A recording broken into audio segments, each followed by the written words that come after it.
Hello friends, क्या कभी ऐसा हुआ है कि आपने परफेक्ट ट्रेडिशनल लुक तो तैयार किया लेकिन बिंदी नहीं मिली, या फिर आप हर बार वही सिंपल बिंदी लगाकर बोर हो चुकी हैं? तो आज का वीडियो आपके लिए एकदम गेम चेंजर, क्योंकि आज मैं आपको दिखाने वाली हूँ कैसे सिर्फ एक आईलाइनर से आप बना सकती हैं अलग अलग स्टाइलिश, यूनिक और ट्रेडिंग बिंदी डिजाइन, वो भी घर बैठे बिना किसी एक्स्ट्रा सामान के।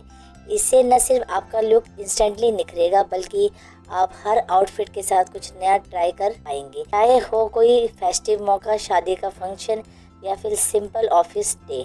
और हाँ, ये सब डिजाइन है सुपर इजी, सुपर क्विक और सुपर गॉर्जियस।